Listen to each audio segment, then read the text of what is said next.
Muy buenos días, soy Rafael Fernández de Castro y me da mucho gusto darles la bienvenida a todos ustedes a este segundo webinar de una serie sobre la elección de Estados Unidos, sobre la decisión 2020. Que no necesito decir que es una elección de la mayor importancia para Estados Unidos, para el mundo y desde luego para los vecinos, para México. Me da mucho gusto organizar esto con el Consejo Mexicano de Asuntos Internacionales. Gracias, Verónica Ortiz, por esta asociación, y también me da mucho gusto organizar esto como siempre con Alianza UC México y en específico con la Casa de California en la Ciudad de México. En esta ocasión justamente vamos a preguntarle a nuestros panelistas, tenemos un panel maravilloso y les vamos a preguntar justamente quién es mejor para América Latina, para México, si Biden o si Trump, que son los dos candidatos y estamos a 18 días de la elección, entonces estamos realmente a nada de que el electorado, es más, ya empezó la elección, hay ya muchísimos, millones de votos por correo, entonces esto ya es un desenlace que está, la moneda está en el aire, esto está aconteciendo en este momento.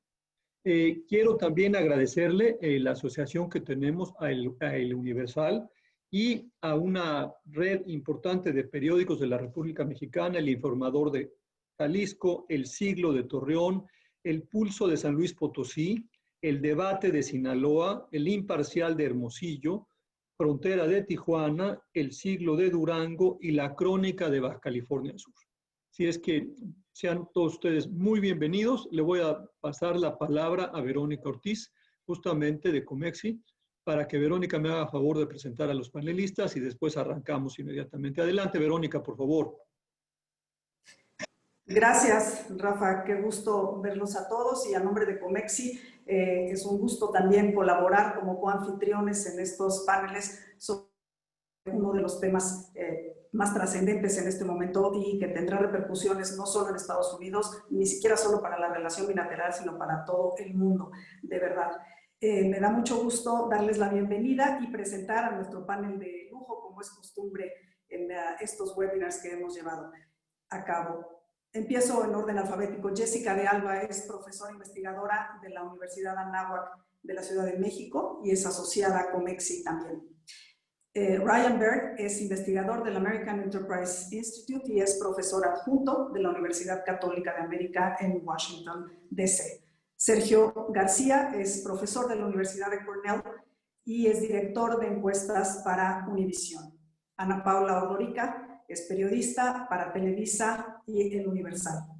Y Arturo Sarucán es ex embajador de México ante Estados Unidos entre 2007 y 2013 y es ahora consultor internacional. Gracias a todos por participar. Gracias, Verónica. Y les recuerdo que también Arturo Sarucán es editorialista del Universal, así es que tenemos mucha presencia de periodistas mexicanos, editorialistas, y también olvidé decir que esto lo estamos haciendo también en conjunto con Univisión. Muchas gracias, Sergio, por tu asociación. Y bueno, pues vamos a empezar, si les parece bien, directamente. Sergio, ¿qué dice la última encuesta de Univisión? Si nos puedes rápidamente poner al día cómo están las cosas. Y después ya arrancamos justamente con este plan. Gracias por la invitación y un placer traerles los últimos resultados y entrar en esta conversación de una elección que sin duda será trascendental, muy importante. Les traigo los resultados de la última encuesta que publicamos hace menos de 2 semanas. Estamos en este momento, seguimos en el campo haciendo investigación y les seguiremos trayendo los resultados de las encuestas.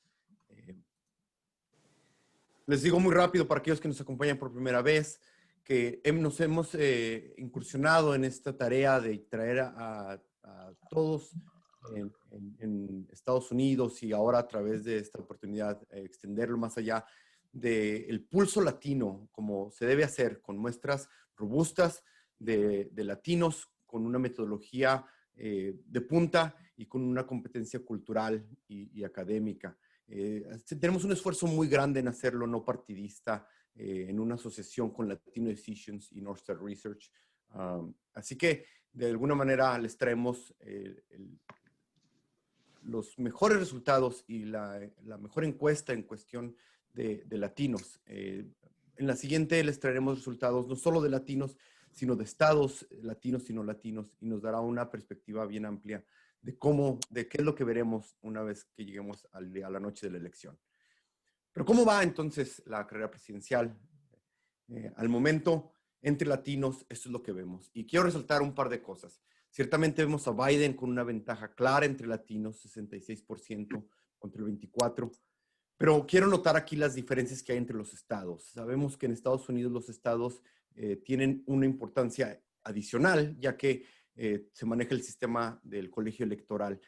Y estados claves como Texas y Arizona los vemos ciertamente con una ventaja de Biden, pero vemos esa reducción en Florida.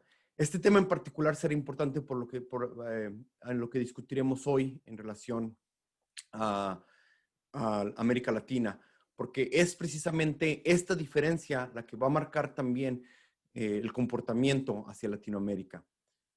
¿Por qué vemos estas diferencias? Traigo aquí tres preguntas de los temas que han sido muy importantes en la elección y en Estados Unidos en general.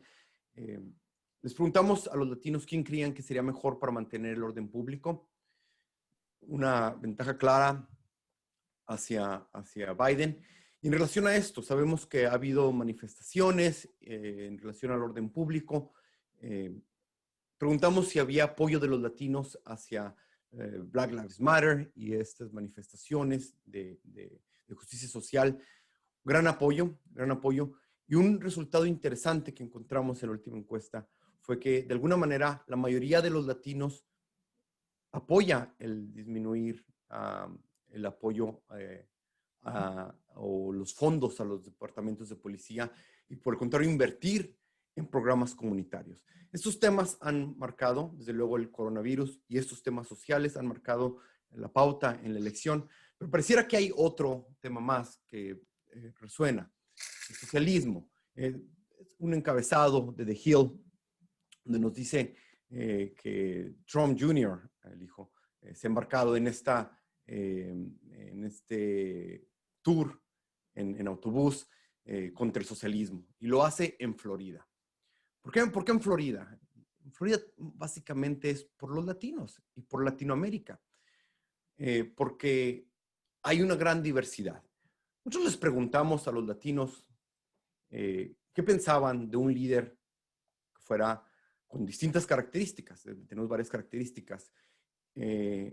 Nos sorprendió de alguna manera encontrar que la mayoría de los latinos no les incomodaba si el candidato al que apoyaran era un demócrata socialista. Sin embargo, sí les molestaba si les preguntábamos si era un socialista. No demócrata socialista, sino socialista. Hay otros indicadores que son interesantes, pero a mí me llama la atención esta diferencia entre el socialista y el demócrata socialista. Y es en base a esto que las dos campañas han tratado de manejar las cosas. Ciertamente, el que Bernie Sanders fuera el favorito durante mucho tiempo para los latinos deja una pauta para que Trump se embarque en esta conversación. ¿Por qué importa? Regreso a Florida. Importa por Florida. Estos son los resultados desagregados por país de origen. Y es aquí donde Latinoamérica cobra una importancia primordial. Es casi inversa la relación entre los latinos cubanos en Florida y los puertorriqueños en Florida. Es decir, cada uno de los candidatos sabe que le está hablando a cierto subgrupo, a cierto país de origen. Y esto ha marcado la política que se ha embarcado y que se podría embarcar si Biden obtuviera la presidencia. ¿Cómo nos deja esto planteados? Desde mi punto de vista, tenemos la política, el estandarte que ha embarcado Trump de America First. Primero, América. Y desde luego se refiere a Estados Unidos, donde pone primero a los intereses de Estados Unidos y después el resto de los países. Sin embargo, sabemos que Trump firma una renovación, una revisión del Tratado de Libre Comercio entre Canadá y México, pero que los efectos los veremos en la siguiente administración, en los siguientes 4 años. No hemos visto realmente los efectos de esto. Lo que sí hemos visto es un énfasis en la economía interna, y recordemos lo que pasa a inicio de la de la administración de Trump, donde Trump le pide a las empresas que regresen. Sabemos lo que pasa con empresas como Ford, que traslada algunas de las plantas de México de regreso a Estados Unidos y que a nivel global ha sido más reduccionista. Pero un tema aquí con el que quisiera cerrar es precisamente migración. Porque migración marcará de alguna manera, desde mi punto de vista, la política hacia Latinoamérica. Vemos dos posturas diferentes. Vemos una postura donde Trump quiere asegurar la frontera, donde quiere terminar el muro, donde quiere de alguna manera presentar una frontera mucho más dura, mucho más difícil de cruzar, y donde Biden pareciera tomar otra postura. Habrá que ver si esto es cierto. Pongo este encabezado aquí de Los Angeles Times, donde nos dice que quizá lo que Biden haría sería dejar de enfocarse en migración y enfocarse más en el desarrollo de Latinoamérica. Si esto conviene a Latinoamérica o no, lo conversaremos, abierto a la conversación. Entonces, estos son los resultados y algunos de los puntos que desde mi punto de vista serán interesantes en relación a Latinoamérica. Gracias, Sergio. Una excelente manera de empezar el webinar. Quiero recordarle a todos los que nos están escuchando que hay un botón abajo de su pantalla de preguntas y respuestas o de Q&A. Por favor, háganos sus preguntas, háganos sus comentarios. Le pido a los panelistas que los vayan contestando por escrito, pero también yo voy sacando algunas de esas preguntas. Entonces, por favor, esperamos que esto sea realmente con la participación de todos ustedes y esperamos sus preguntas. Sergio, se me hace que yo he visto muchas encuestas y la verdad de las cosas es que me parece bajo en casi todas las encuestas que he visto, y creo que en el promedio de Real Clear Politics están arriba los hispanos yéndole, o los latinos yéndole a Trump en la Florida están arriba. Se me hizo bajo tu número, pero en todo caso me parece una muy buena manera de abrir esto. Y el otro tema es la migración, que efectivamente, déjenme empezar por eso. ¿Qué les pareció la encuesta de Sergio, Ana Paula, Arturo, Ryan, Jessica? Y yo les diría, y si quieren empezamos con el tema justamente de la Florida. ¿Quién les parece que va a ganar la Florida? Sabemos que lleva una ventaja Biden como de 6 puntos, pero no, es alcanzable porque el margen de error es del 4.5%. Entonces, si quieren, empecemos por esto, por la Florida. ¿Qué está pasando ahí? La importancia de la Florida en la elección del próximo 3 de noviembre. Sí, adelante, Arturo. Sí, adelante, por favor. Si quieres, yo arranco, Rafael. Buenas tardes, buenos días a todos.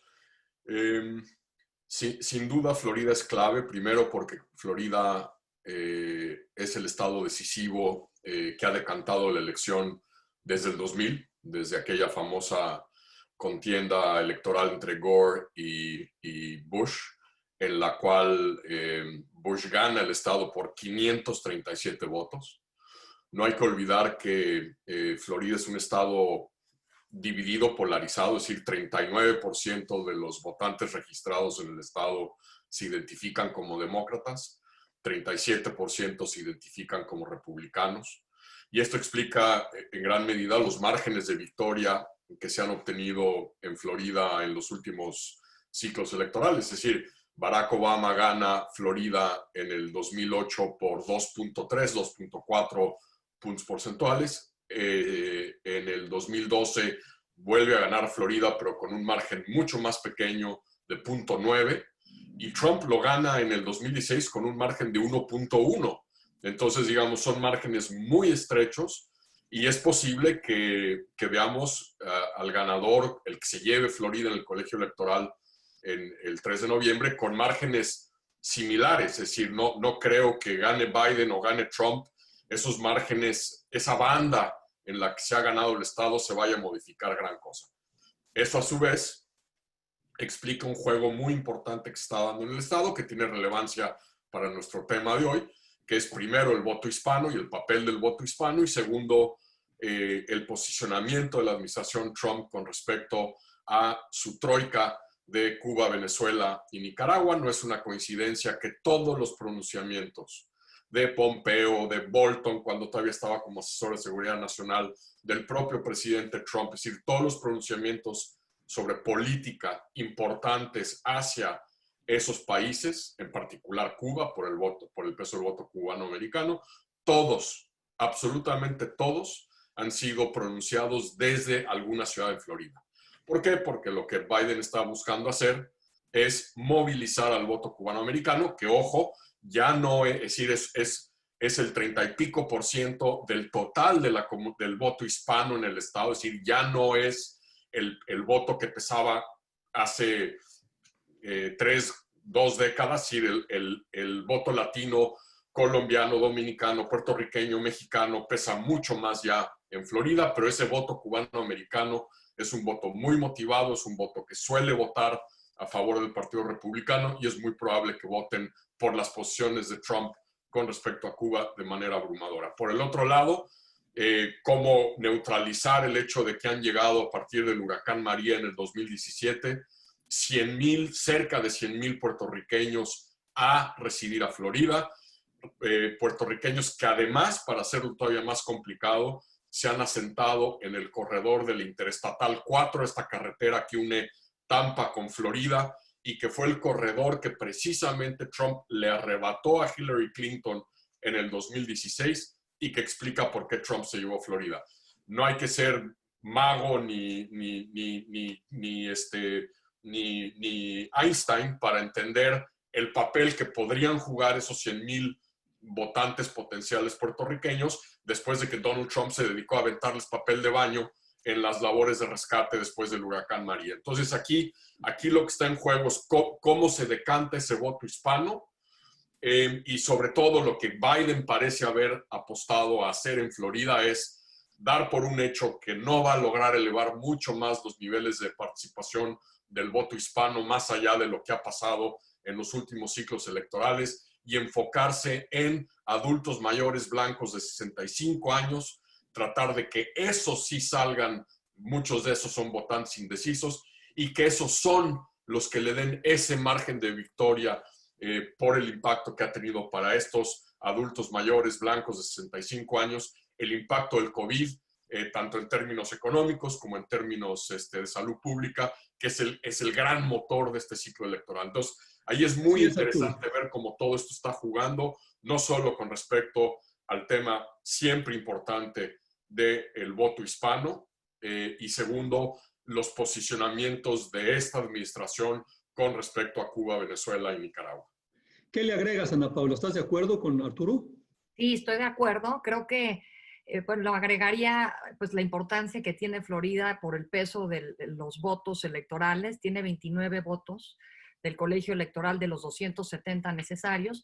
Solamente hay otros 2 estados que tienen más votos dentro del colegio electoral, que es California, que tiene 55, y Texas, que tiene 38. Y esos estados pues no son columpio. Entonces, dentro de los estados columpio, Florida es el que más votos del colegio electoral tiene. Es un estado en donde en los últimos años, en los últimos 12 años, solamente una vez Florida ha votado por el candidato perdedor, que fue en 1992. Y en esta ocasión sabemos que si Trump gana Florida, él tiene un 50-50% de chance de ganar la elección. Y si pierde este estado, que es su estado adoptivo, pues es casi seguro que no se reelige. Entonces, me parece que la noche electoral va a ser muy interesante porque Florida ya está votando, puede votar de manera anticipada y es un estado que tiene una tradición de votar por correo pues desde antes de que existiera el COVID. Y pueden empezar a contar los votos a partir de ahora. No es un estado como Pensilvania que están decidiendo qué hacen con los votos por correo, o como otros estados en donde se tienen que abrir los sobres hasta el día de las elecciones. En el caso de Florida sí se puede empezar a contar desde antes, y eso hace que la noche electoral del 3 de noviembre probablemente sí sepamos quién ganó Florida por ahí de las 9 de la noche del este, 8 de la noche de la Ciudad de México, ¿no? Vamos a, bueno, no, digo... Muy optimista, Ana Paula. Creo que estás siendo muy optimista, Ana Paula, pero Digo Florida, no digo la elección. No, yo creo que incluso Florida es un poco optimista, pero ojalá. No, ojalá que sí, como sí pueden contar los votos, es un estado en donde podría esa noche saberse el resultado y creo que en ese sentido va a ser pues, muy interesante, porque si a Trump le va mal, pues se va a poner agresivísimo y esa noche se va a convertir en una noche pues larga y de muchos insultos, ¿no? Me parece, pues, recalcar lo que decía Arturo, que hay dos grupos de votantes que tienen la llave para el triunfo en Florida. Unos son los latinos y otros son los adultos mayores. Los latinos tienen una ventaja, como ya decía Sergio, muy cerrada, Biden, precisamente por el voto cubanoamericano, por los venezolanos, por todo este segmento de los latinos que le tienen mucho miedo al socialismo y le han creído a Trump cuando han salido a decir que Biden es un caballo de Troya de los socialistas dentro del Partido Demócrata, ¿no? Y el otro segmento son los adultos mayores, que usualmente votan republicano, pero que en esta ocasión están muy asustados y no les ha gustado cómo ha manejado Trump el COVID, y entonces ha logrado cierta ventaja Biden con ellos que podría pues marcar una diferencia importante, ¿no? Excelente. Excelente, Ana Paula. Jessica de Alba, ¿tú ves alguna manera que no gane Trump en la Florida? Le ha echado todo, o sea, ha estado secuestrada la política exterior de Estados Unidos hacia la Florida. El nuevo presidente del Banco Interamericano de Desarrollo es un amigo de Marco Rubio, el senador republicano de la Florida. Entonces, digamos, ¿cómo ven las cosas, Jessica? Mira, muchas gracias primero por la invitación antes que nada y segundo, pues coincido con Ana Paula y con Arturo en realidad. Si Trump pierde Florida, pues la reelección está en juego. Sin embargo, hay que puntualizar algunos elementos. Los hispanos se han convertido efectivamente en un grupo muy influyente en las elecciones de Estados Unidos, pero muchas veces se toma como un bloque homogéneo y la realidad es que no lo es. Hay muchos hispanos que apoyan a Trump. Hay distintas encuestas que ponen, por ejemplo, alrededor de un casi cercano a un 40% de hispanos que van a votar por Trump. Evidentemente sí hay una mayoría que votaría por Biden, por lo menos lo vemos en la intención de votos, aunque de todas maneras yo voy a ser muy cauta con las encuestas porque ya vimos lo que pasó en 2016, por más que hayan pensado en maneras distintas de organizarlas en estas elecciones. Sin embargo, sí va a haber una gran participación. El voto cubano-americano es fundamental y saben que si gana Biden va a volver a abrir relaciones con Cuba sin pedirle nada a cambio, lo que fue un error de la administración Obama. Finalmente, bueno, está todavía muy reñido. Ana Paula hablaba de Texas como un estado que no puede ser cuestionado, pero yo no estoy tan segura. Desafortunadamente, Texas ahora sí está un poco en la balanza. No sé si todavía lo podíamos catalogar para estas elecciones como un estado columpio, pero de acuerdo. Tenemos unas modificaciones que han ocurrido a lo largo de los años muy profundas, no solamente a nivel nacional, sino a nivel local, en donde estamos viendo, por ejemplo, en Texas un cambio y una migración continua, así un poco a cuentagotas de una población de lo que llamamos progresista o de izquierda de diferentes estados que se ha estado moviendo a Texas por estos movimientos de las grandes compañías tecnológicas y que están cambiando un poco la demografía y la votación. Entonces, lo que sucede en Florida será fundamental y de todas maneras yo creo que nos tenemos que esperar una noche muy larga de cualquier manera porque va a haber muchísimo retraso en el cuento de los votos por la situación actual. Ojalá y sea noche, Jessica, puede ser semanas. Yo quisiera presionarte y le pregunto a Ryan, pero luego te pregunto a ti, ¿cómo es posible que un hispano, un latino pueda votar por Trump con lo que ha hablado de los migrantes? Porque tú decías, los voy a presionar ustedes, pero ¿qué piensas sobre la Florida, Ryan? Pero también te pregunto, ¿cómo un hispano, cómo un latino puede votar por Trump? ¿Por qué tiene Pues en la Florida lo entendemos, es el tema de la relación con Cuba, es el tema que él ha acabado con todo lo que logró Obama. Para unos lo que logró, para otros lo que deshizo Obama. Pero adelante, Ryan, y bienvenido. Qué gusto que nos acompañes. Bueno, muchísimas gracias por la invitación y yo creo que estoy de acuerdo con los otros panelistas de que Florida es un estado crucial. Yo no veo un camino hacia el frente para el Trump y también para Biden sin el estado de Florida.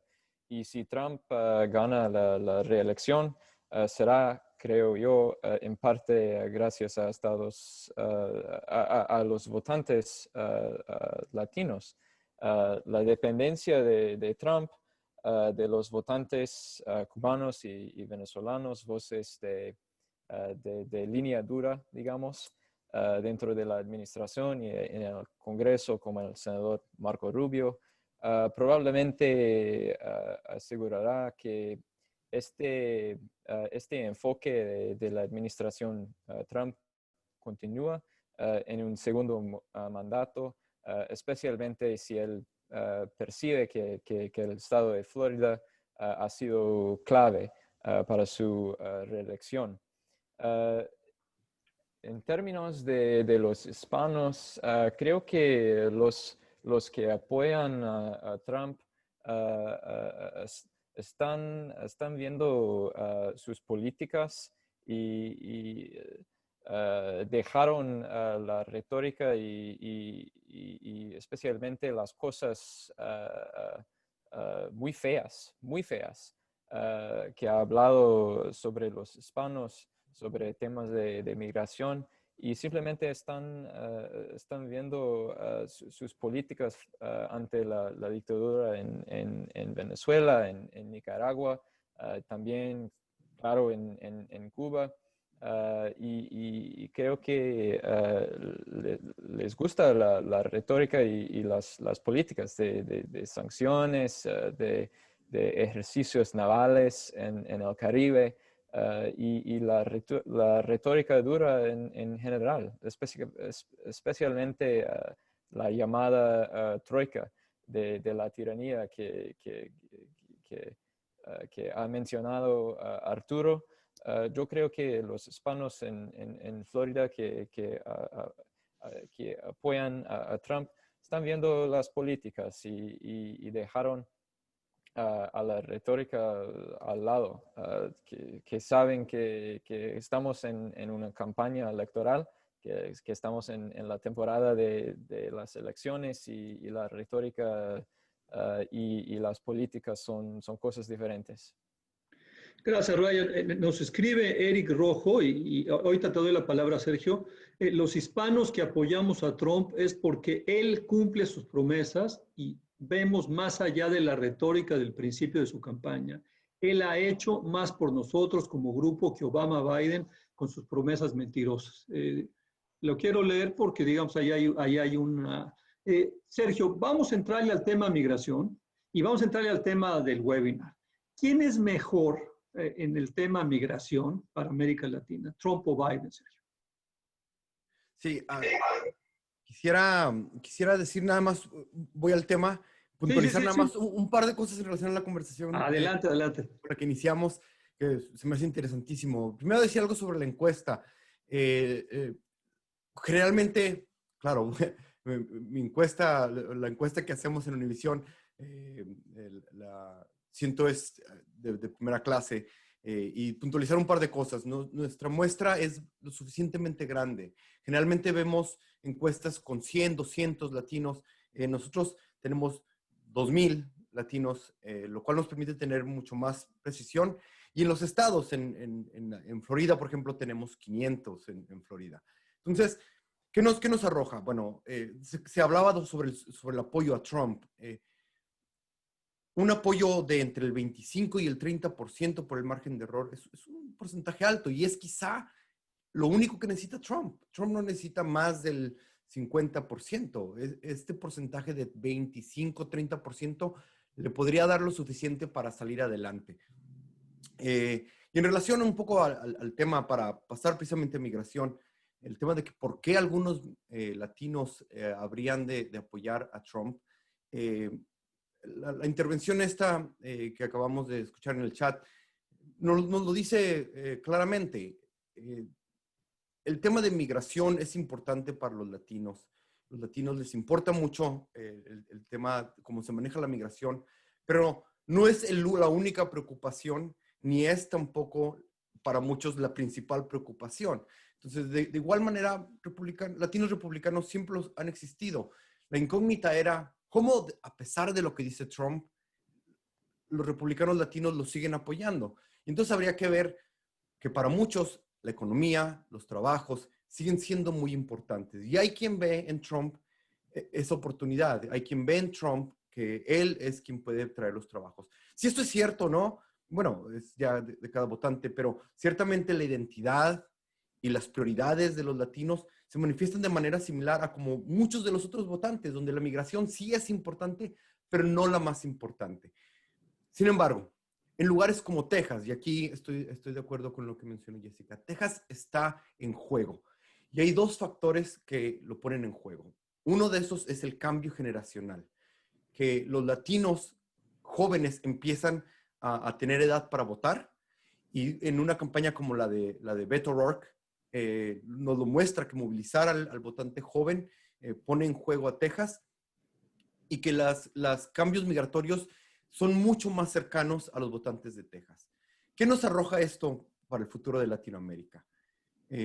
Por un lado, vemos a la administración de Trump, donde claramente la política es cerrar la frontera, hacer muchas más restricciones a la frontera, y que eso interrumpe muchas de las vidas de los latinos en la frontera, sobre todo, y de manera global.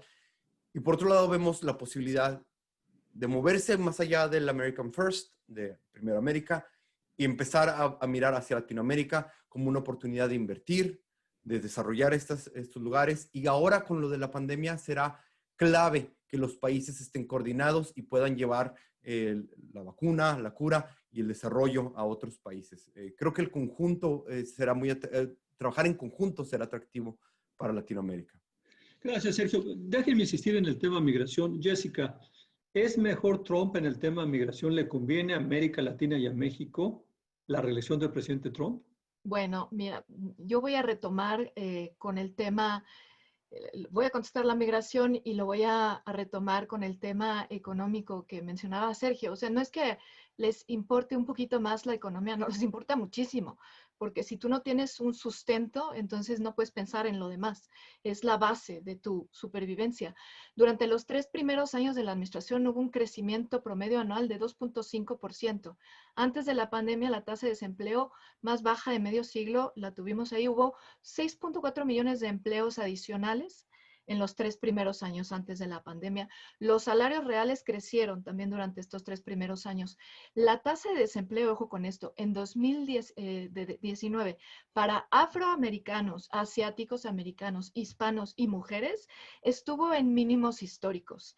Esto pues habla muy bien de las políticas de la administración de Trump hacia este segmento de la población. Ahora, no necesariamente los hispanos se sienten identificados con los insultos que propinó Trump en 2015 y 2016. ¿Que propinó? En campaña. Bueno, ¿qué dijo pues? Que sigue diciendo. Bueno, desde mi punto de vista, eso lo ha parado. O sea, ahorita no hemos escuchado a México en la conversación para nada. Entonces, ahorita le entras, Arturo. no se sienten identificados con estos insultos. No se ponen el saco en lo absoluto. Pero hay que tomar en cuenta también que las políticas que representa no nada más el presidente Trump, sino los republicanos, son socialmente conservadores, y eso jala mucha de la gente que está apoyando a la administración y a los republicanos. Entonces, otro tema importante es que la migración, los que votan son ciudadanos, como lo sabemos bien. La migración en realidad no es algo que les quite el sueño ni algo por lo que vayan a votar, No lo han hecho históricamente, tampoco se ve que lo vayan a hacer en estas elecciones. Ahora, ¿cuáles son las diferencias puntuales de migración? Sí, por supuesto que vamos a ver una retórica muy diferente, vamos a ver a un Biden que habla muy dulce y muy bonito, pero no va a ser muy diferente de la política que siguió Obama. Esta propuesta que tiene Biden con una extremista como Harris, como vicepresidente, definitivamente es pensar que todo estaba bien con la administración de Obama. Y eso no es cierto, porque lo que pasó en 2016 fue un reflejo de lo que venía pasando ya anteriormente. No nada más Obama, sino anterior a Obama. Ha habido cambios profundos, como lo dije en la primera intervención. Entonces, Biden va a hablar más bonito, pero no va a ser muy diferente. Va a revertir la política de permanecer en México de Trump, pero entonces vamos a ver en dónde va a poner a todos esos migrantes que están esperando la respuesta de asilo. Sin embargo, Biden también ha mencionado que México es corrupto.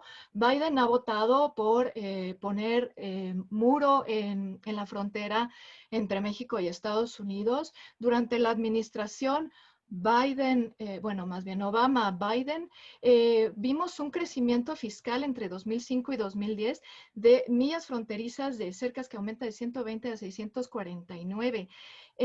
Pusieron muchísimos controles, no necesariamente en la frontera, sino dentro de Estados Unidos, usando tecnología, y gastaron muchísimos recursos en ello.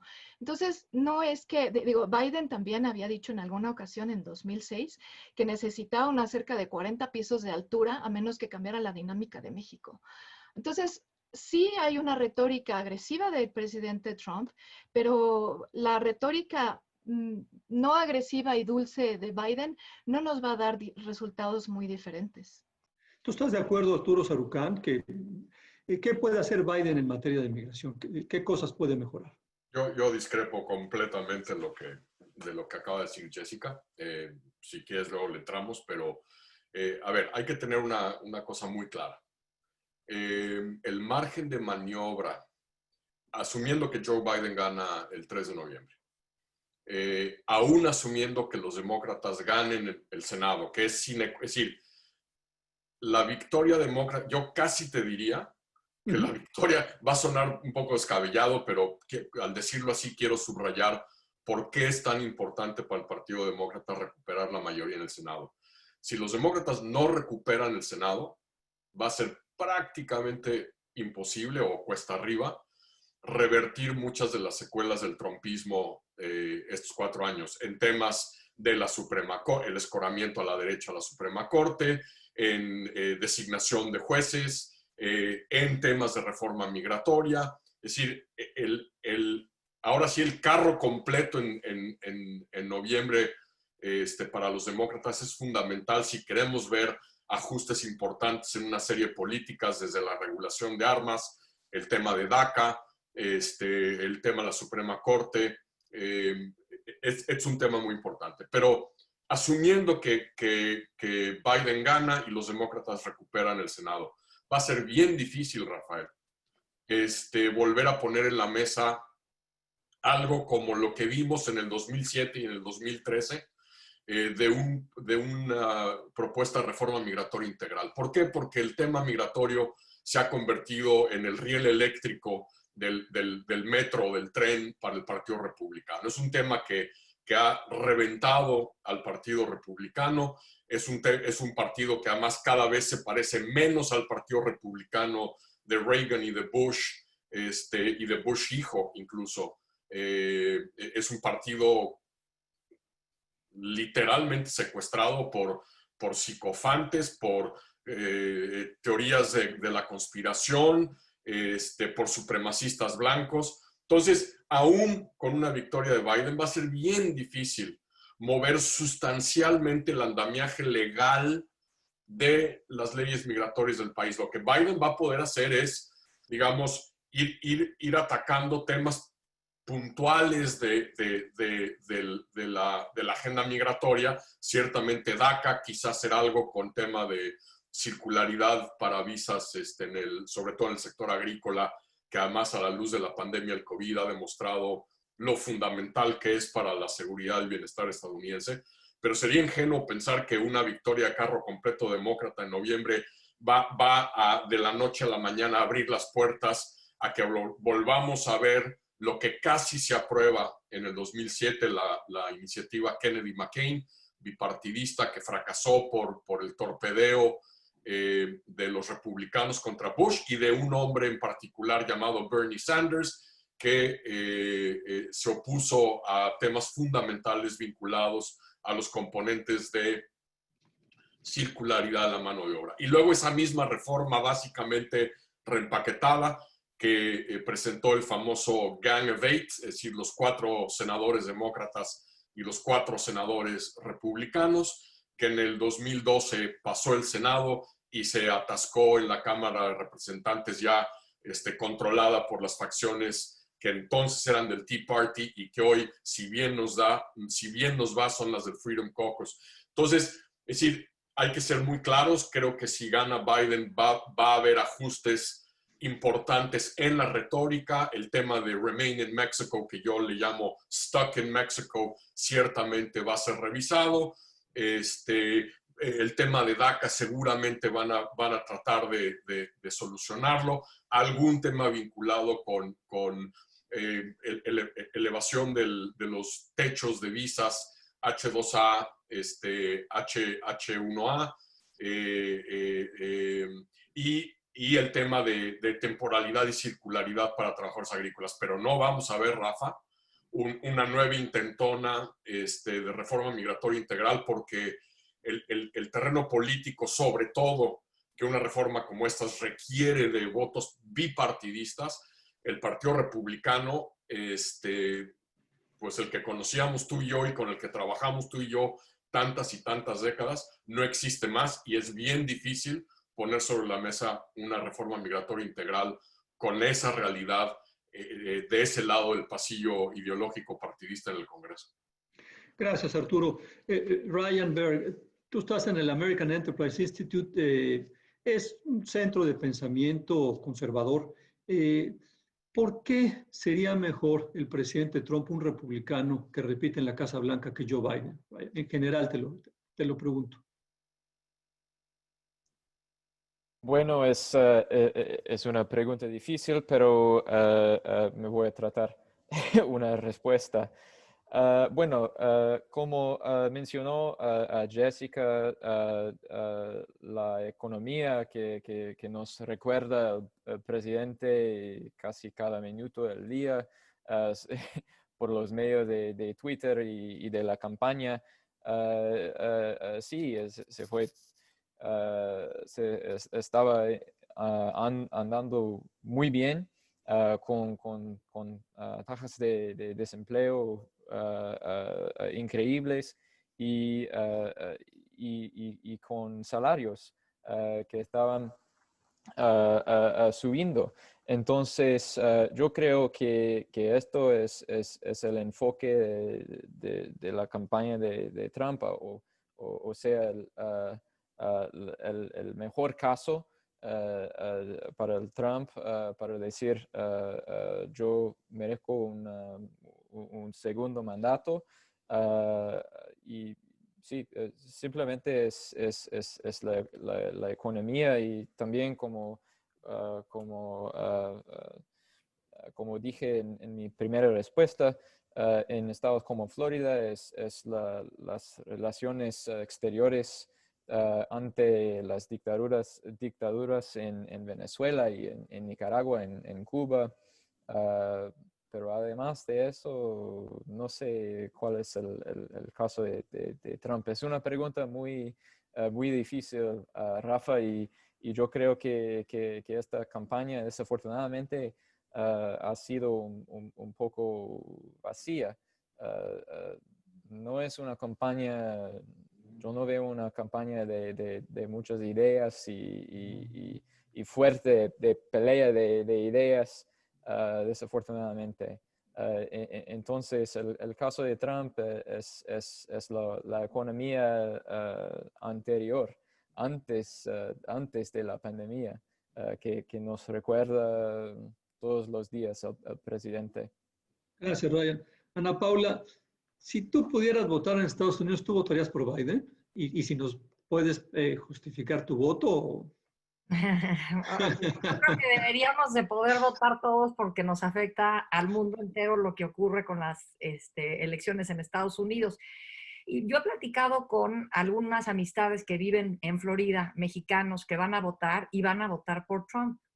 Y creo que aquí hay dos temas. Lo van a hacer por motivos económicos.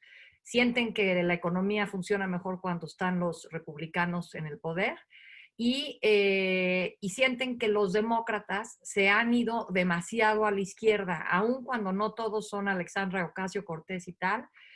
Sienten que ya se han ido demasiado a la izquierda. Eso es por poner la pregunta que hacías antes de por qué algún hispano votaría por Trump. Siento que para ellos cuando Trump dice que los inmigrantes mexicanos son bad hombres y son unos criminales, no se ponen el saco porque ya son, o sea, ya se sienten dentro de Estados Unidos y creo que incluso el tema migratorio no es una preocupación importante para los hispanos que ya están allá instalados y que no tienen un problema de un familiar que esté tratando de llegar con ellos o que ya tienen documentos. Entonces, creo que para ellos la migración no es no es lo que creo, es lo que vemos que dicen los datos. La migración no es un tema que esté hasta arriba en sus mentes, top of mind, como dicen los americanos, ¿no?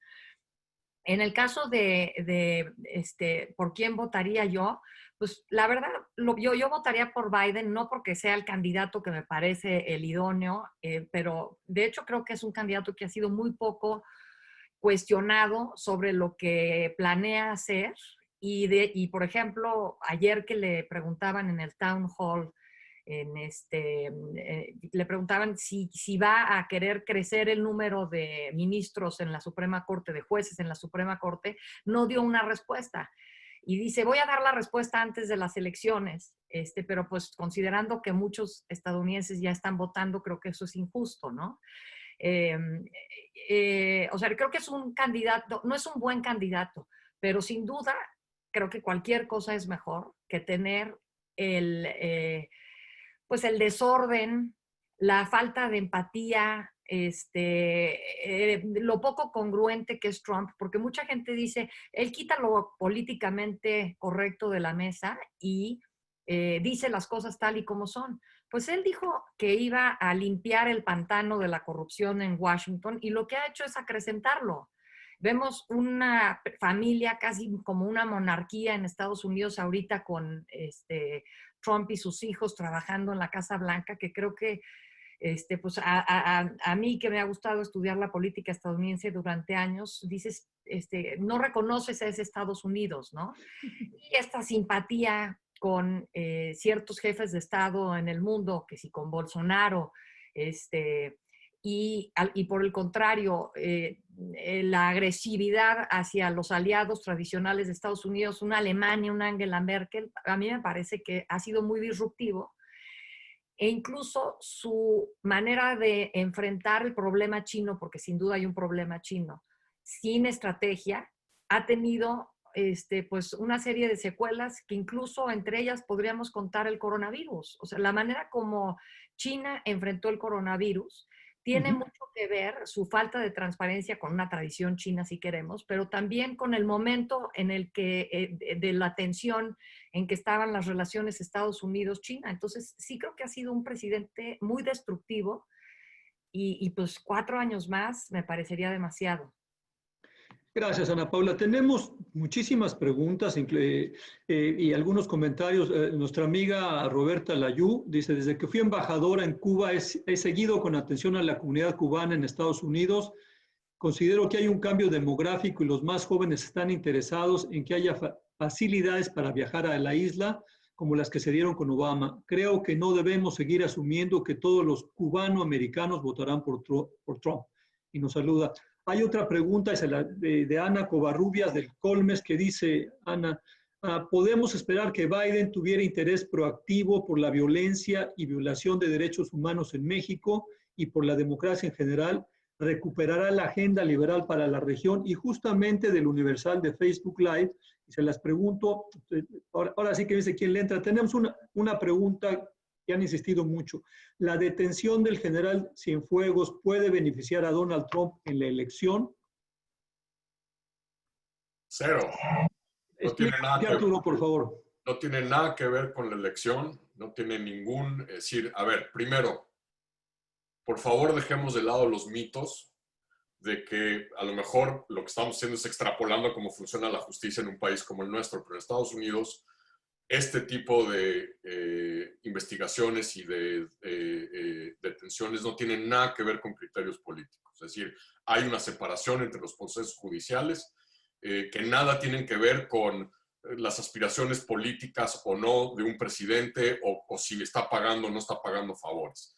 Segundo, no tiene nada que ver con el tema de la política interna estadounidense. Es un proceso judicial que seguramente se viene cocinando a raíz de las declaraciones y la información que Guzmán proveyó como parte a lo largo de su juicio.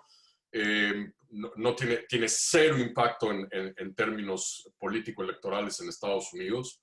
Así que no, cero, ninguno. Jessica, digamos, yo soy de la idea, permíteme decir, que Estados Unidos está más polarizado que nunca y que Trump lo ha polarizado aún más. Creo que el tema más importante de la campaña de Biden es justamente yo voy a acabar con esa polarización, yo soy un agente, digamos, que voy a gobernar para todos los estadounidenses. Te pregunto, ¿por qué insistir en Trump si vemos un Estados Unidos muy debilitado en lo interno? Este es el país más rico del mundo y al que más lo ha afectado el coronavirus en el mundo. Este es un país que ha perdido muchas alianzas internacionales y este es un país y este es un presidente Trump a quien claramente Rusia y China y estos hackers le tratan de ayudar. ¿Por qué será? ¿Porque es el fuerte? Se los pregunto a Ryan y a Jessica, porque creo que es un tema muy importante y lo hablo ahorita en la conversación, Ana Paula y Arturo, y tú también, Sergio y Vero, si le quieres entrar adelante. Jessica. Gracias. Sí, efectivamente es un tema fundamental, pero no queremos decir con esto que la administración de Trump ha sido miel sobre hojuelas. Por supuesto que no, que hay cosas que hay que arreglar y una de ellas es la separación y esta polarización que existe en la sociedad, pero esa polarización, perdón, pero no la trajo Trump. Trump es un resultado de esta polarización. Entonces, no queramos colgarle todas las etiquetas y todo lo malo que ha sucedido en el mundo a Trump, porque para nada lo es. Ahora, vamos a recordar que todos los presidentes de Estados Unidos a partir del fin de la Guerra Fría han intentado un acercamiento con Rusia. O sea, Trump no es el primero. Y eso de decir, ay, es que adora a Putin, pues no, eso la verdad es que no. Ahora, Bueno, le tiene un gran respeto, hasta miedo, se hace como chiquito, ¿no? Para nada. China es uno de los principales problemas que existe actualmente en la relación con Estados Unidos y con el mundo. Malamente Trump dirigió los esfuerzos a México en la campaña pasada. Ahora, por supuesto, no lo ha tocado, pero después de la renegociación del Telecan, ahora Temec, que hemos visto que ha traído muchísima inversión al país y muchos beneficios, vemos que... se me fue la idea. ¿Tú cómo la ves, Sergio, las alianzas de Estados Unidos? ¿Tú votarías por Trump por los temas internacionales, por los temas de seguridad nacional? Bueno, yo aquí, como encuestador de Univisión, prefiero no revelar por quién votaría. Pero sí puedo decir que la postura de Trump es clara ante el mundo y a mí me queda la duda si es una postura económica, de estrategia económica o de estrategia política. Creo que Trump, algo que ha hecho muy bien es hablarle a su base. Me quedo un poco con el comentario de Jessica, donde menciona que qué es lo que la gente busca realmente y qué es lo que la gente pone atención. Entonces, creo que hay un sector que Trump ha identificado a los cuales escuchan la palabra globalización o la palabra extranjero, y algunos miedos y algunos temores se les vienen a la mente. Quizá podemos hablar de xenofobia y de situaciones de esa, que ciertamente Trump no trajo, pero que Trump ha capitalizado. Entonces, lo que sí ha hecho Trump es saber que su mensaje de cerrar América y de mantenerlo las fronteras cerradas y de America First le habla a esa base y que esa base responde bien. Si eso le conviene a Estados Unidos o no, creo que puede quedar en segundo término de alguna manera en la campaña en este momento. Porque lo que Trump, desde mi punto de vista, está haciendo es hablarle a esa base. Habrá que ver si el hablarle solo a esa base, lo vimos incluso en el Town Hall anoche, si hablarle solo a esa base le termina capitalizando en la elección. Desde mi punto de vista, creo que Trump ya debería haber intentado capitalizar de alguna manera o ganar terreno en otros, porque está perdiendo terreno. Por ahí había una pregunta. Está perdiendo terreno en sectores como blancos, con educación. Está perdiendo un poco de terreno en las preferencias. ¿Por qué? Porque se le da la oportunidad en un inicio. Algunos dicen, bueno, vamos a ver qué pasa. Pero ya con 4 años de ver lo que está pasando, ha perdido algo de ese apoyo. Ryan, ¿cuáles serían las grandes amenazas externas para Estados Unidos? Si nos puedes mencionar 2 o 3, y si tú crees que con Trump o con Biden Estados Unidos está más seguro. Gracias, Rafa. Yo diría que el tráfico de drogas sería una amenaza muy importante en la postura de los Estados Unidos. También el autoritarianismo en la región. Yo creo que en total Estados Unidos no ofreció una visión atractiva contra no solamente el autoritarianismo, el retroceso democrático en la región, pero también a la influencia china. Y creo que, como otros han comentado, la influencia de China y estas preguntas geopolíticas ahora son muy graves, son muy importantes, y de hecho yo creo que Estados Unidos no tiene un plan. El país no tiene un plan no solamente para ofrecer una visión más atractiva de lo que está ofreciendo China y también a Rusia o tal vez Irán, sino también creo que los dos candidatos no tienen un plan para que ofrezcan algo más, algo como una visión, un gran visión en la cual los países de la región pueden tener confianza en el liderazgo de los Estados Unidos. Entonces, dos amenazas importantes a China y el retroceso de la democracia y el autoritarianismo y, claro, lo que Trump ha subrayado en su campaña en 2017 y también ahora el tráfico de drogas. Y yo no veo un plan sustantivo de ningún candidato para ofrecer esta visión muy amplia para la región y para dar confianza en nuestro liderazgo. Arturo Sarucán, Trump ha gastado mucho en el ejército, ha incrementado fuertemente el presupuesto del Pentágono. ¿Es por eso más seguro Estados Unidos bajo Trump que con Biden? Para nada, Rafael. El problema fundamental es que Trump ha reventado el papel de liderazgo y de involucramiento estadounidense en un sistema internacional basado en reglas. Es decir, este papel, podemos estar de acuerdo con él o no, podemos criticar en distintos momentos posiciones estadounidenses en el sistema internacional, pero el hecho es que Estados Unidos estaba imbricado, conectado con una red de alianzas formales, informales, liderando en toda una serie de temas, dependiendo de la administración, evidentemente, el énfasis, pero digamos el vacío que la política exterior de Trump ha generado para Estados Unidos en el mundo, pues está siendo, es decir, la geopolítica detesta los vacíos. Y esos vacíos están siendo ocupados. Y están siendo ocupados por algunos de sus rivales geopolíticos, particularmente China, pero también por potencias regionales como Turquía, que está ejercitando su musculatura en el este del Mediterráneo, en la zona del Cáucaso, en Siria, en el norte de África.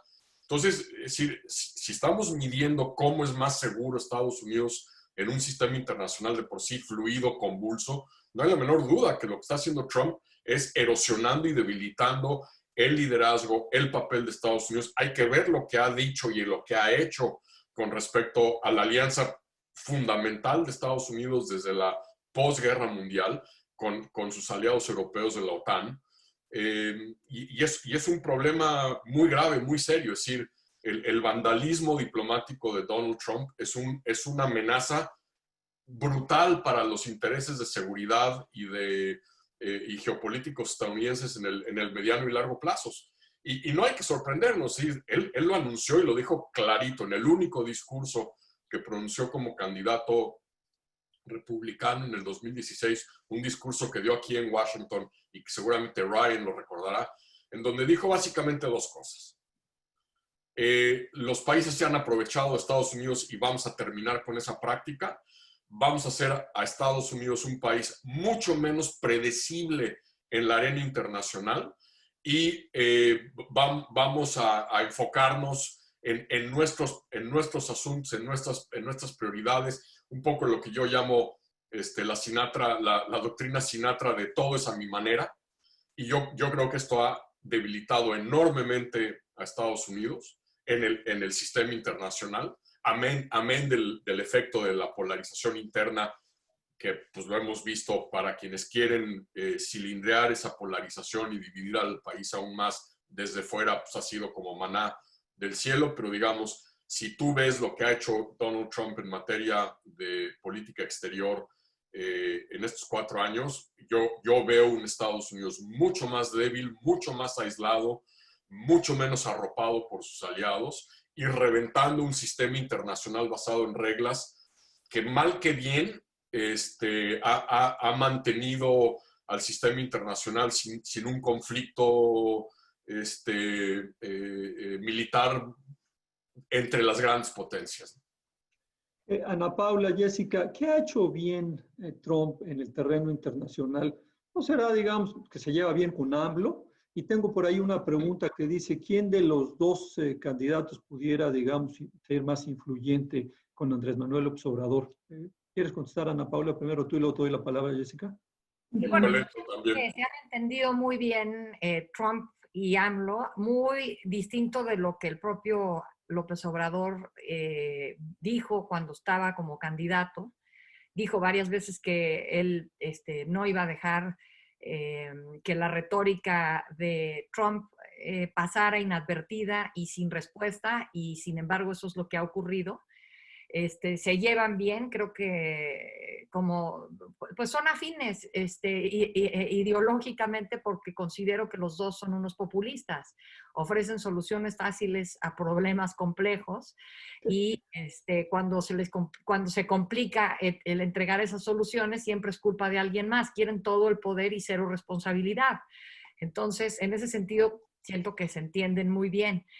Por eso creo que a López Obrador le gustaría que se reeligiera Trump, pero creo que para México sería mejor una presidencia de Biden. Eso no quiere decir que tendríamos una relación bilateral sencilla, tendríamos muchos problemas que enfrentar, pero pues tendríamos un presidente en la Casa Blanca que ya ha viajado a la región de América Latina en 16 ocasiones cuando estuvo como vicepresidente en el gobierno de Barack Obama, versus un Trump que no le ha interesado viajar a la región, solamente ha venido a América Latina una vez, viajó a Argentina para la cumbre del G20 y luego cuando fue la cumbre de las Américas canceló 3 días antes.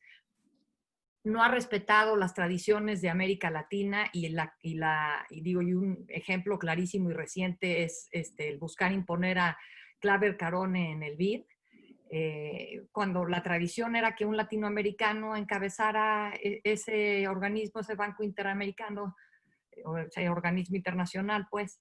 Pero Entonces, se lo permitimos los latinoamericanos, Ana Paula. no, bueno, y ahí México... La dejó pasar, ¿no? El vacío diplomático y el autogol latinoamericano son demoledores. Es decir, el mensaje al resto del mundo es que América Latina decidió ni siquiera presentarse al cuadrilátero. Sí, que la dejamos pasar. Hemos dicho que íbamos a apoyar la candidatura de Argentina y a la mera hora nos echamos para atrás. Entonces creo que en ese sentido todavía, pues me parece que algunos países desde un primer momento dijeron, pues nosotros íbamos a apoyar al candidato de Trump. Pero México sí había dicho que iba a apoyar a Argentina y luego se echó para atrás. Eso a mí me llamó mucho la atención.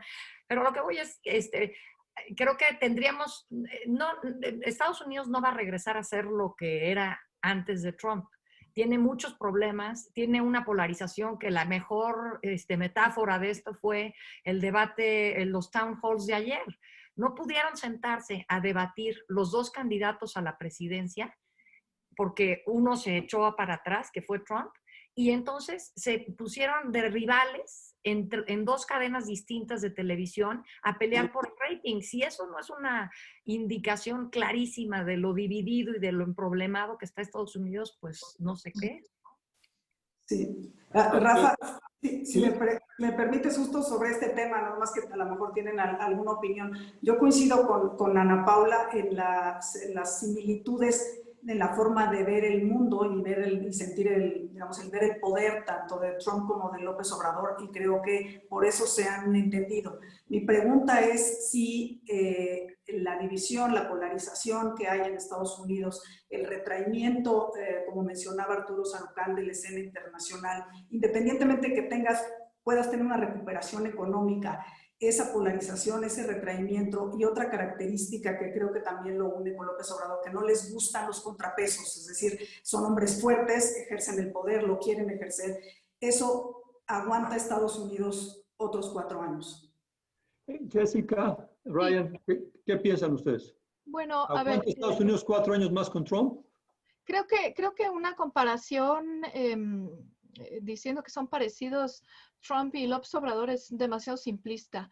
En el tema de las alianzas, sí, efectivamente la retórica de Trump ha sido muy agresiva. Sin embargo, hemos tenido bastantes aciertos durante esta administración. Negociaron los acuerdos de paz en Medio Oriente, algo que en 71 años no se había logrado. Se hizo también el acuerdo entre Kosovo y Serbia. El apoyo a la OTAN, perdón, pero a ver, ¿por qué Estados Unidos tendría que estar subsidiando la seguridad europea cuando ellos son capaces de pagársela? Eso le permite a los europeos gastar ese dinero en otra cosa. Bueno, ahora ya lo están haciendo. Eso no quiere decir que haya dejado atrás la relación con la OTAN, que no la vaya a apoyar, que no le vaya a dar dinero, ¿no? Y ha habido también mucho apoyo, sobre todo a los países de Europa del Este.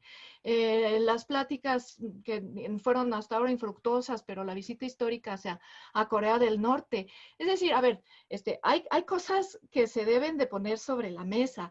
Ahora, Obama no sabía dónde estaba México al inicio de su mandato y se enteró dónde estaba México cuando vino a Toluca, y la verdad es que los 3 líderes no sabían ni qué decirse. Entonces, A ver, perdón. Adelante, Arturo. Perdón, el presidente Obama también sabía dónde estaba México, que al único mandatario que recibió como presidente electo y que tuvo además la gentileza de pedir él ir a la embajada mexicana fue México. Y no fue a Toluca. O sea, no fue a Toluca, fue a la Ciudad de México en su primera visita de Estado de un mandatario extranjero a Washington, fue México. Hizo una visita de Estado a México que coincidió con la pandemia del H1N1 a la Ciudad de México. Entonces, digo, por favor. Te vamos a mayoritear, Jessica. No trabajábamos juntos. Digo, la realidad es que a Obama no le importaba México. Eso no. A ver, sí sabía dónde estaba México porque efectivamente ha sido el presidente que más ha deportado a mexicanos en la historia de Estados Unidos. Entonces, digo, obviamente después sí lo informaron. Pero es decir, a ver, una de las cuestiones importantes aquí es poner los ojos en China. ¿qué va a pasar con la relación con China y Biden? Hay que tomar en cuenta, y esto lo ligamos a la economía, a la pérdida de empleos en Estados Unidos, a la pérdida de la manufactura que ahora se está tratando de revertir. ¿Qué va a hacer China? ¿Qué va a hacer Biden con un gobierno de China? Desde mi punto de vista, a China le conviene más un gobierno de Biden que un gobierno de Trump, porque efectivamente con Trump lo está teniendo bastante difícil. Y todas las medidas económicas que pudiera poner Biden, pues también se lo va a poner más difícil, no nada más a México, sino a toda América Latina. Entonces, Biden está promoviendo apoyos fiscales, que pueden afectar a grandes compañías que venden productos mexicanos. También quiere un proteccionismo nacional a través de un proteccionismo comercial. Lo ha dicho en repetidas ocasiones, a través de preferencias fiscales, no a través de preferencias arancelarias. Entonces, ahí hay que ser un poco cautos y sí darle a cada quien el apoyo que se merece. Una cuestión que se me quedó por ahí pendiente en el aire es el tema de la familia Trump y Ana Paula. Yo nada más le diría esto: Hunter Biden. Y esto tiene que ver con Rusia, pero también con China. Vamos a ver lo que sacamos de información de estos últimos acontecimientos y si eso, bueno, tiene algún impacto, ¿no?, en la elección. Eso ya lo veremos después. Pero en el sentido económico, China ha sido el proceso de globalización, que no ha sido benéfico para una gran mayoría de la población, tiene mucho que ver con las cadenas globales de valor y con la manufactura que se fue a China y que ahora poco a poco está dejando China. Y eso ha impactado muchísimo a la población de Estados Unidos, sobre todo al votante blanco. Gracias, Jessica. Vamos entrándole a la parte final. Yo quiero recordarle a todos los que nos están participando en este webinar que dentro de 2 semanas, el 30 de octubre, vamos a tener el tercer webinar de esta serie, ya para cerrar, y vamos a tener la encuesta calientita de Univision ahí. Y le agradezco otra vez mucho y una vez más a El Universal, a El Informador de Jalisco, al Siglo de Torreón, al Pulso de San Luis, El Debate de Sinaloa, El Imparcial de Hermosillo, Frontera de Tijuana, El Siglo de Durango y La Crónica de Baja California Sur, que nos acompañan en estas transmisiones. Y para cerrar, yo les daría la palabra a todos ustedes. Trump o Biden, ¿a quién le conviene a México? ¿Quién le conviene a Estados Unidos? Ryan. Bueno, Y déjame añadir algo. Hay muchas preguntas aquí también sobre Kamala Harris. ¿Qué podría pasar si ella, digamos, asumiera la presidencia? Entonces les preguntaría esas dos cosas. ¿Quién mejor para México, los dos candidatos? Y si ven que Kamala Harris, ya sea como presidente o como vicepresidente, tenga una influencia o no positiva hacia México en la posible presidencia de Biden. Adelante, Ryan. Bueno, quería regresar a la otra pregunta en la cual Jessica dio una buena respuesta, creo yo. Bueno, un peligro con Biden que tengo yo. Hay que dar cuenta de que no estamos en la última década.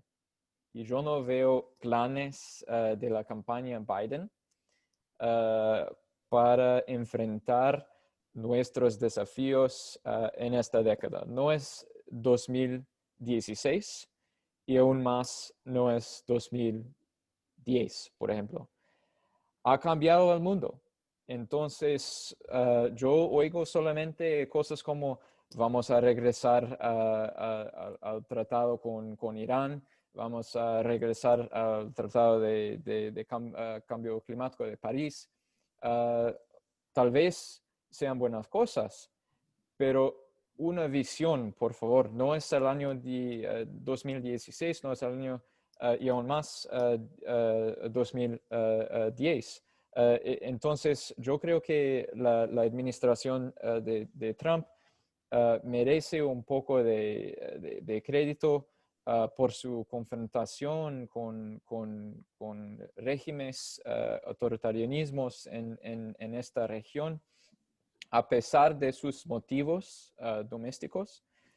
Y también tampoco no veo planes de la campaña Biden para enfrentar el retroceso de la democracia en países como El Salvador, Honduras, Guatemala, y con dictaduras en Nicaragua y Venezuela. Cuando el tema de Venezuela viene en conversación con Biden y con sus asesores, simplemente hablan de TPS, de la permisión para estar aquí temporalmente, y creo que esto no es una política exterior.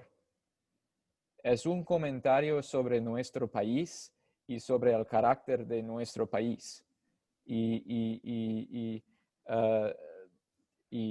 qué tipo de país queremos ver y queremos ser. Pero el TPS no va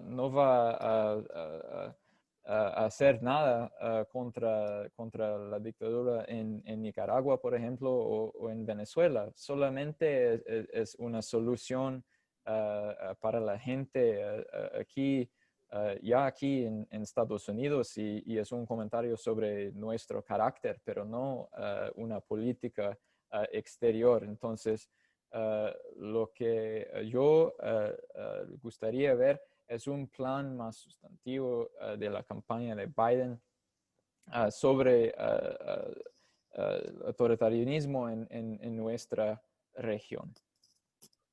Gracias, Ryan. Sergio García. Gracias, Rafa.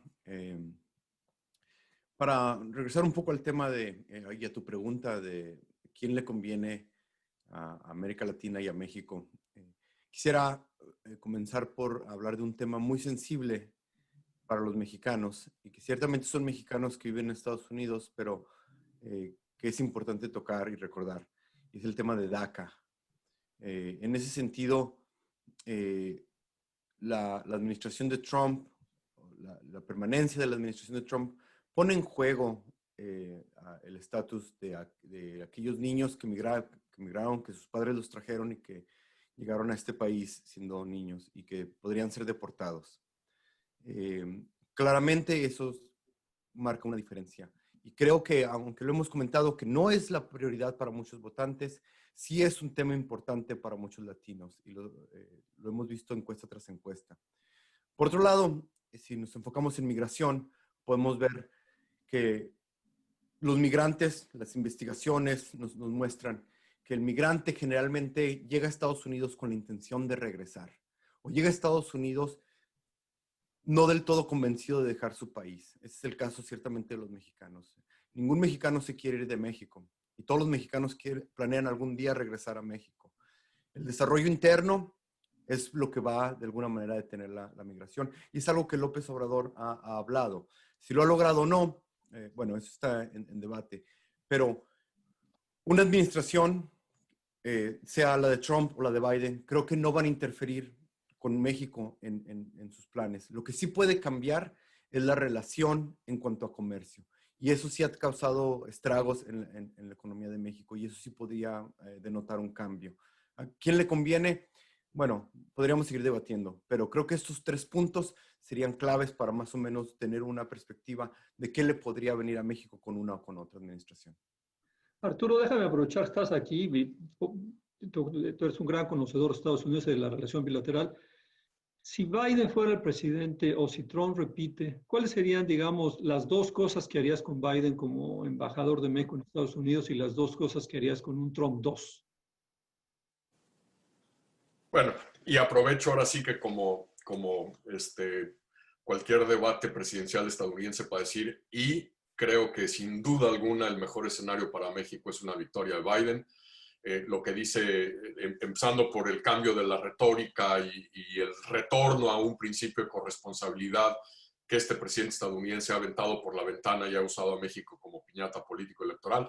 Lo que dice Sergio, además, no es cosa menor. Está en juego el futuro, la vida de 700, casi 800,000 jóvenes mexicanos que son estos dreamers amparados bajo el DACA, que podrían acabar siendo deportados con una administración 2 Trump.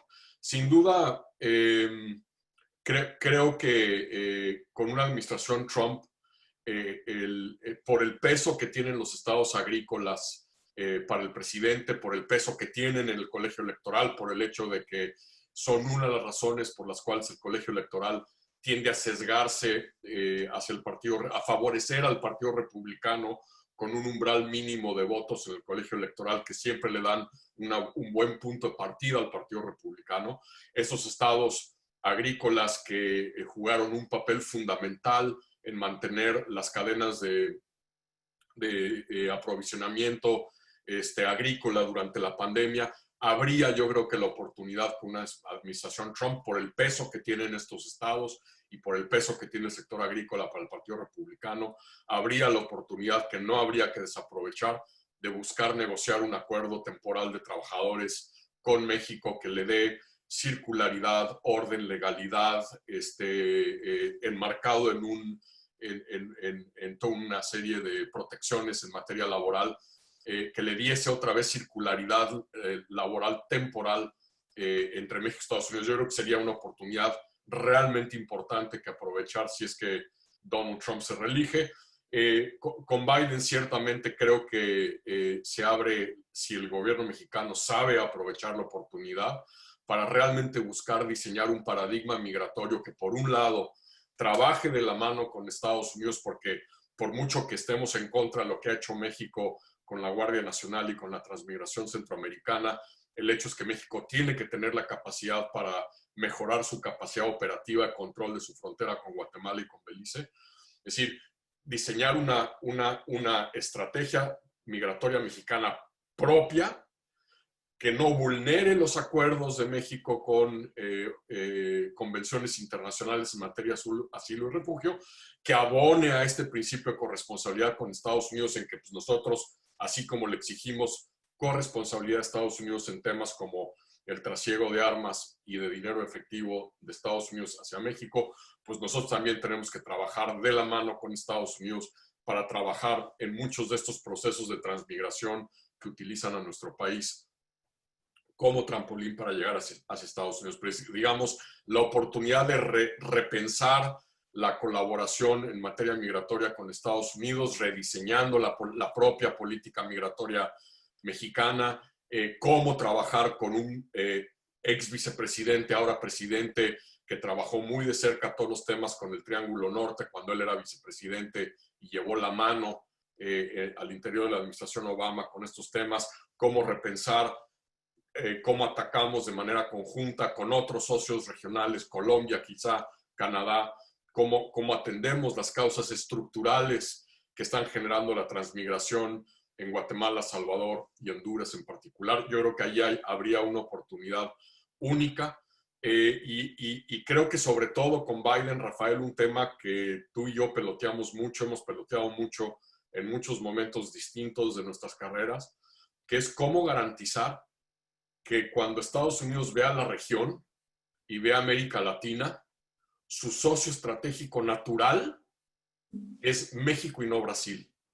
Y ese creo esa articulación de que Estados Unidos vea a su socio estratégico natural al cual acudir primero ante cualquier tema regional, global, multilateral, sea México y no Brasil, es un tema fundamental que deberíamos buscar abonar con una administración Biden.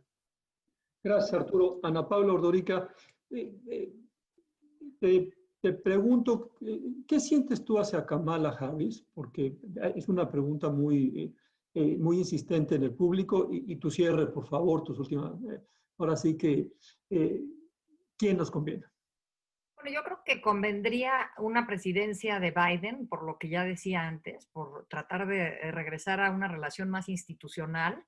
El hecho de que ahorita pues, la relación bilateral la maneja Jared Kushner, que maneja también lo que ocurre en Medio Oriente, que maneja también el plan de prisiones de Trump, en fin, un todólogo, pues creo que no es lo más conveniente para nuestro país.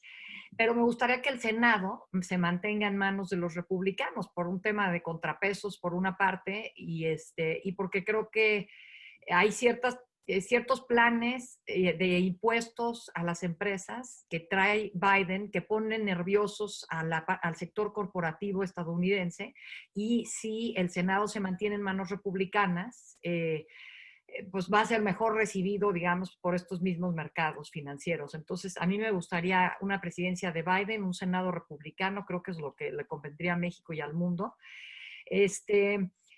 Siento que algo que no hemos dicho, que es un tema que le importa mucho a Kamala Harris, además del propio Biden, es el medio ambiente, la preocupación por el medio ambiente. Creo que para México, pues es mejor tener un vecino y para el mundo una potencia como Estados Unidos, con alguien liderado que cree en el cambio climático, porque Donald Trump claramente no cree en eso, y que quiere hacer algo para revertir los daños que le estamos haciendo al medio ambiente. Y ahí me gustaría mucho pues empezar a ver cierta presión de un gobierno de Biden hacia el gobierno mexicano respecto a la política energética de México, que me parece que es lamentable. Entonces, pues por estas razones, y ahí pues, creo que Kamala Harris va a ser la que esté muy enfocada en el Estados Unidos verde, porque, bueno, ella es de California, es un tema que le interesa, y creo que para México sería positivo, ¿no? Muchas gracias, Ana Paula. Cerramos contigo, Jessica. Gracias.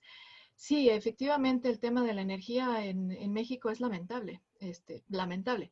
Nada más que hay que tener en cuenta, por ejemplo, los $2 billones que costaría el Green New Deal, que Biden apoyó, que Y Harris Biden y Kamala apoyan el Green New Deal. Eso me parece que suena como Donald Trump. Donald Trump es el que dice eso y ellos no se han cansado de ser clarísimos en que no apoyan. Y esto se traduciría en impuestos que llegan a la clase trabajadora a través de tasas comerciales y corporativas más altas. Lo que quieren es eliminar los combustibles fósiles y eso es una tontería. Más bien tienes que trabajar en pro de que la energía sirva y aunado a lo que está haciendo Estados Unidos es seguir trabajando para disminuir los niveles de contaminación. Pero a mí me gustaría tocar un tema rápidamente que es crucial. Y esto es que México y América Latina tienen una debilidad institucional, una corrupción, una inseguridad y una violencia que ni Dios Padre siendo presidente de Estados Unidos lo arregla.